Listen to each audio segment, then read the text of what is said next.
selesai dengan UKT yang mencekik. Mahasiswa dan publik kembali dibuat geleng-geleng kepala dengan mudahnya kampus memberikan gelar akademi selevel doktoral dalam kurun waktu yang sangat singkat. Akibatnya, sebuah ikatan alumni mencetuskan petisi tolak komersialisasi gelar doktor, pertahankan integritas akademik di laman change.org. Petisi ini sebagai bentuk keprihatinan dan keberatan para alumni atas dugaan praktik komersialisasi dalam proses penyelesaian studi doktoral di perguruan tinggi. Masih bersama saya Mendikti Saintek, Profesor Satrio Brojonegoro. Prof, kita ada dua yang ingin saya tanyakan pada Prof yang tadi sudah kita lihat soal UKT yang mahal. Sedih rasanya melihat mahasiswa harus mengadu dengan kondisi uang kuliah mereka yang begitu mahal. Lalu kemudian soal gelar doktor. Saya mau masuk dulu ke soal bagaimana UKT kita ini bisa tidak terlalu mahal atau terjangkau bagi keluarga-keluarga Indonesia.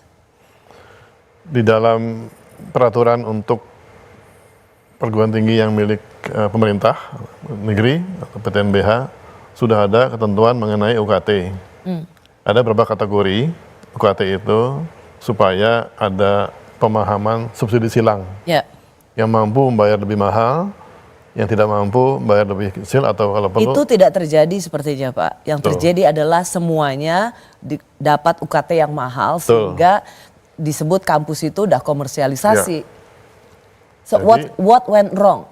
What went wrong karena rektornya menetapkan UKT tidak mengikuti skema yang ditetapkan di kementerian. Ada 5 atau 4 tahap atau 4 tingkatan. Diambil yang paling tinggi. Dalih dari rektornya karena kekurangan dana untuk operasional perguruan tinggi. Itu bisa diterima atau enggak? Sebetulnya kalau mau mengajukan untuk tambahan bisa mengajukan kalau kurang betul ya. Nah, tapi memang juga terjadi banyak di mana-mana inefisiensi dari penyelenggaraan perguruan tinggi masing-masing. Dan itu ditimpakan pada mahasiswa. Dan beban yang dipikul yang paling mudah tambahan ya lewat UKT-nya mahasiswa karena yang lain kan susah dia cari uang. Sampai sorry ya Prof ya, kan miris gitu. Ketika UKT mahal, kemudian ada kampus yang mengatakan bahwa ya nggak apa-apa pinjol gitu. Dan seorang menteri juga pernah bilang ya nggak apa-apa mahasiswa kalau untuk membayar UKT pinjol. Ini tragedi sih. Ketika mahasiswa menjerit karena uang kuliah tunggal mereka mahal dan kemudian seolah ya nggak apa-apa pinjaman online dulu. Ya, sebetulnya pinjol itu saya sama sekali tidak setuju. Itu tidak pantas oleh mahasiswa. Karena mereka kan kalau nggak kekurangan dana nggak mungkin ambil pinjol kan. Nah, sebetulnya di tiap kampus kan ada skema untuk beasiswa tadi Rosi bilang. Yang nggak punya uang bisa minta beasiswa ke kampusnya masing-masing. Kampus minta pada pemerintah tambahan beasiswa. Kita pasti kasih kalau memang sudah betul dan toh negara punya uang.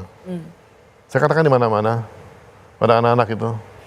Kalian kalau memang mau kuliah, kalau memang betul-betul ingin kuliah, negara punya uang, bisa bantu. Tapi kan lewat proses dulu gitu loh.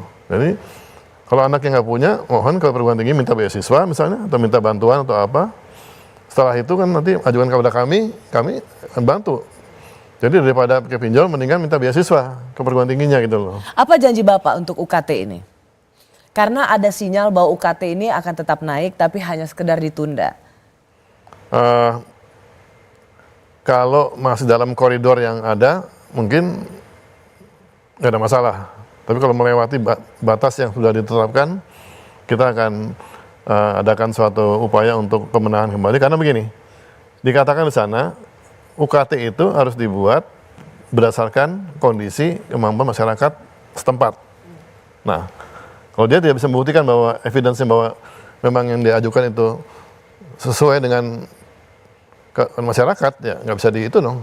Saya ingin mengingatkan lagi apa yang dikatakan oleh Pak Prabowo pada tanggal 23 Mei tahun ini, 23 Mei lalu, di universitas yang dibangun oleh uang rakyat, maksudnya uang APBN, harus jangan tinggi, kalau bisa sangat minim atau gratis. Ini kita harus hitung dan bekerja keras untuk itu. Apakah janji ini adalah sesuatu yang akan direalisasikan, Prof? Itu sangat masuk akal, Saya juga setuju seperti itu. Tinggal nanti kita mekanismenya bagaimana kita menghitung. Ya, kalau kita gratiskan, mungkin nggak semua, sebagian kita gratiskan, kita butuh berapa dari pemerintah itu. Dan kita lihat anggaran pemerintah untuk pendidikan juga sebetulnya ada cukup besar, meskipun banyak yang ke bagian lain ya. 20% nggak semua ke pendidikan soalnya tuh, masuk ke tempat lain juga. Tapi yang kita dapat dana kita sendiri kita bisa pakai untuk beasiswa. Jadi kita lihat nanti, yang betul-betul nggak punya uang gratis bisa. Tapi yang memang mampu ya sementara belum dulu lah, supaya membantu yang tidak mampu. Baik, terakhir Prof, ini yang juga cukup menggelitik. Jangan-jangan memang kampus ini sebagai tidak lagi menjalankan fungsi rumah intelektual, tetapi juga rumah bisnis, sehingga juga tidak saja menerapkan uang sekolah yang tinggi, UKT yang tinggi, tapi juga kemudian mengobral gelar doktor. Dan di situ kita tahu mereka yang punya uang, punya kuasa. Profesor Satrio ini dari keluarga cendekiawan, ayah juga seorang profesor, menulis jurnal lebih dari 100 publikasi. Bangga nggak sekarang menjadi seorang profesor ketika gelar doktor dan profesor itu bisa abal-abal dan dengan beli ya ada harganya? Jadi ini flashback sedikit ya. Tadi saya tanya itu, bangga nggak jadi profesor atau doktor kalau ketika semua orang bisa mendadak doktor dengan relatif cepat dan bisa bayar? Saya malah punya gerakan di kantor saya. Pokoknya mulai hari saya dilantik masuk kantor, jangan pakai gelar di nama saya. Just my name enough, karena nama itu sudah cukup berharga buat saya. Kalau melihat gelar, silakan lihat CV saya gitu loh. Nah, apa harapannya supaya orang juga jangan ngejar gelar itu gitu loh. Iya kan? Dulu pernah saya zaman dirjen, saya buat edaran tuh. Pejabat-pejabat yang pakai seperti itu, saya suratin satu-satu. Lebih personal lah, enggak. Mohon jangan digunakan, karena ini nggak betul. Mohon, tapi ya mungkin ada yang nggak terima, ya nggak apa-apa lah. Saya beritahu, tapi ya nggak penuhi, ya nggak apa-apa, itu hak dia kan. Jadi orang tahu kok mana profesor yang memang sekolah beneran sama profesor yang ini. Atau jadi kami yang sungguhan ini merasa, oh kok begitu ya, udah deh nggak usah pakai aja deh kita. Just my name, enough gitu kan. Prof akan membiarkan kampus-kampus mengobrol gelar doktor bagi mereka yang punya duit atau yang sedang berkuasa? Tapi saya akan dengan cara saya menggunakan pendekatan social punishment aja. Saya katakan. Yaitu? Oh iya, seperti itu kan jatuh reputasi kamu. Cobalah.